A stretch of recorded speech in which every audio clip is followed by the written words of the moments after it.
आपने दोवल साहब के बारे में ये चैप्टर लिखा है, दूसरे आपने इंटरव्यूज में भी बातें कही हैं जो लोगों को लग रहा है कि थोड़ी सी ना अनचैरिटेबल हो गई है, या आपने उनको ना बिल्कुल मटिया मतलब उनका मटिया मेट किया है इज्जत का। अजीत डोल साहब को मैं अपने खास दोस्तों में मानता हूँ। जो पर्सन ऑफ इंटरेस्ट है वो अपनी ज़ाती ज़िंदगी में कि किससे बात कर रहे हैं, क्या बात कर रहे हैं, क्या हम फ़ायदा उठाते हैं एज एजेंसी? हाँ, उठाते हैं, कुछ हद तक उठाते हैं। उठाना चाहिए। हाँ, उठाना भी चाहिए। ये मतलब आपने उठाया है? मैं तो सब कुछ उठाया है।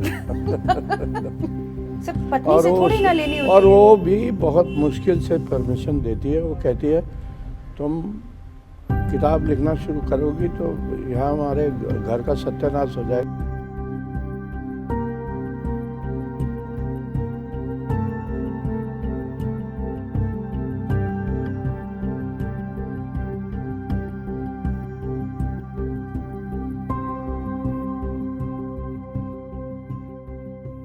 दौलत साहब, तीसरी किताब के लिए बहुत बहुत मुबारकबाद देती हूँ आपको। बहुत बहुत धन्यवाद आपका।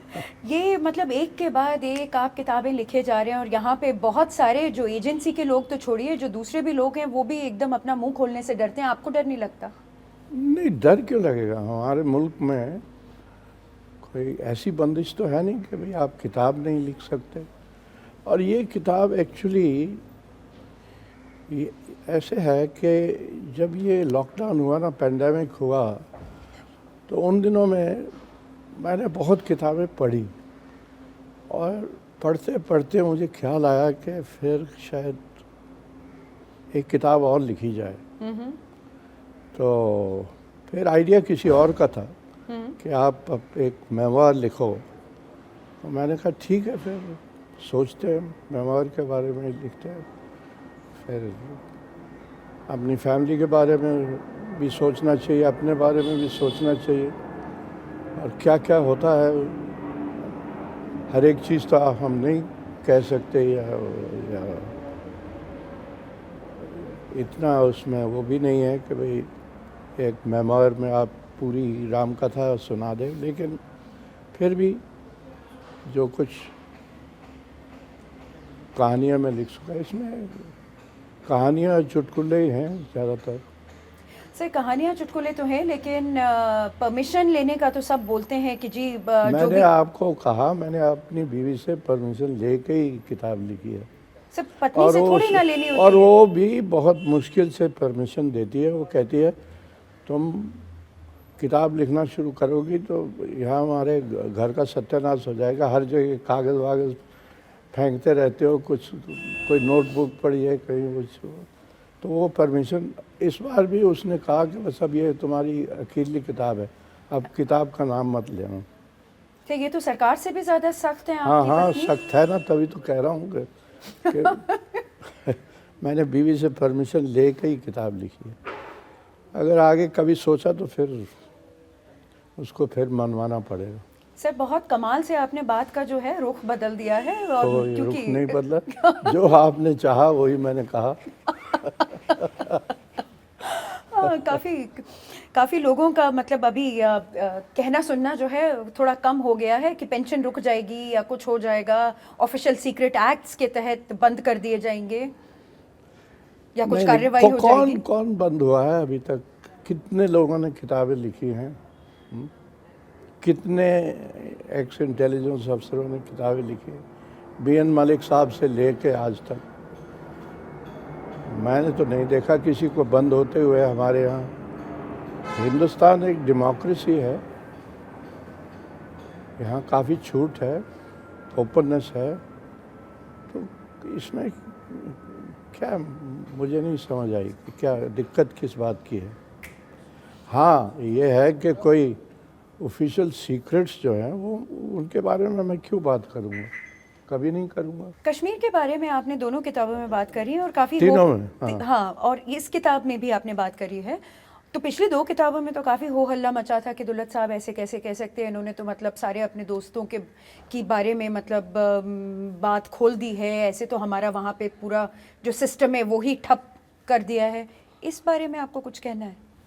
इसका जवाब आप श्रीनगर जाके लीजिए कश्मीरियों से कि मैंने कश्मीर को कोई नुकसान पहुंचाया है या कश्मीरियों को, तो अगर वो कहें तो फिर आई एम गिल्टी। एस्टैब्लिशमेंट को नुकसान पहुंचाया है आपने? मैं तो नहीं समझता।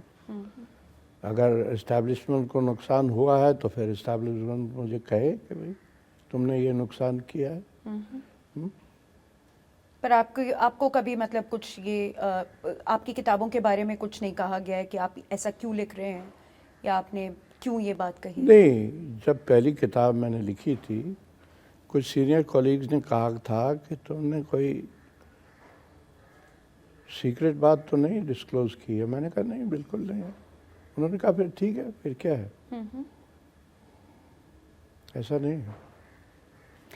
एक और मैं आपसे बहुत ही मतलब बचकाना एक सवाल है, क्योंकि जब भी बात होती है कि स्पाइंग की या जासूसी कर रहे हैं तो जासूसी में सबसे पहले आता है कि ना फ़ोन सुन रहे हैं हम दूसरे लोगों के। तो और फ़ोन पे तो हर तरह तरह की बातें होती हैं, ठीक है। अब मतलब हमारे पड़ोसी देश में थोड़ा फ़ोन पे कुछ कुछ तरह तरह की बातें हुई हैं, उसके ऊपर अभी बड़ा हो हल्ला चल रहा है prime minister, former prime minister के फ़ोन के बारे में। तो पर्सनल लाइफ का क्या हम फ़ायदा उठाते हैं कि पर्सनली क्या कोई जो पर्सन ऑफ इंटरेस्ट है वो अपनी ज़ाती ज़िंदगी में कि किससे बात कर रहे हैं, क्या बात कर रहे हैं, क्या हम फ़ायदा उठाते हैं एज एजेंसी? हाँ, उठाते हैं, कुछ हद तक उठाते हैं। उठाना चाहिए। हाँ, उठाना भी चाहिए। ये मतलब आपने उठाया है? मैं तो सब कुछ उठाया है। नहीं, देखिए ऐसा है कि आप जो सवाल कर रही हैं ना उसका कोई जवाब है नहीं। लेकिन ऐसा है कि this is all a part of life, है ना। देखिए आखिरकार हम जो है इंसानों की बात कर रहे हैं, तो इंसानों में कमज़ोरियाँ भी होती है, हर एक इंसान में कमज़ोरी है। तो अगर उसका कोई फ़ायदा उठाता है तो उठाता है, अगर नहीं उठाता है तो नहीं उठाता है। अब जैसे आपने पाकिस्तान की बात की, अब हमारे यहाँ कई सरकारें आई हैं पिछले 20 साल में, तो हमारा जो टिल्ट रहा है वो नवाज शरीफ की तरफ ही रहा है जी। आज भी मैं समझता हूँ वो है। तो एक इंडिविजुअल की वजह से ही है ना कि हम समझते हैं कि मियाँ साहब के साथ तो रिश्ता बन सकता है जी। इमरान के साथ शायद नहीं बना। ये दोनों शख्सियत अलग अलग है ना, तो उसकी वजह होगी कि भाई मियाँ साहब ज़्यादा रीजनेबल है, बात सुनते हैं, बात मानते हैं। इमरान साहब कप्तान रहे हैं, वर्ल्ड कप लाए थे पाकिस्तान में, वो बहुत बड़ी हस्ती समझता है अपने आप को। तो ये चीज़ें चलती रहती हैं। पाकिस्तानी फ़ौज के साथ रिश्ता बन सकता है? हाँ, क्यों नहीं बन सकता। बनाने की कोशिश हुई है हमारी तरफ से? मुझे नहीं मालूम अब इसके बारे में आजकल क्या हो रहा है। क्योंकि सोचिए कि 22 साल हो गए मुझे धंधा छोड़े। धंधा तो खैर मतलब once a spy always a spy की बात जो है वो तो सेट ठीक है, वो तो मेरी बीवी भी कहती है। सर एक ऑफिशियल सीक्रेट्स के बारे में मेरे को बिल्कुल एक सटीक जवाब आपसे चाहिए कि हम हमेशा इसको इस्तेमाल करते हैं लोगों को शांत रखने के लिए कि ना बोलें, चुप रहें, कि हमारी जो कमज़ोरियां हैं, जो एस्टैब्लिशमेंट की कमज़ोरियां हैं। नहीं, आप मिसअंडरस्टैंड कर रही है जी। हम इसको ज़्यादातर इस्तेमाल करते हैं इन केसेस ऑफ एस्पिनाज में। जी।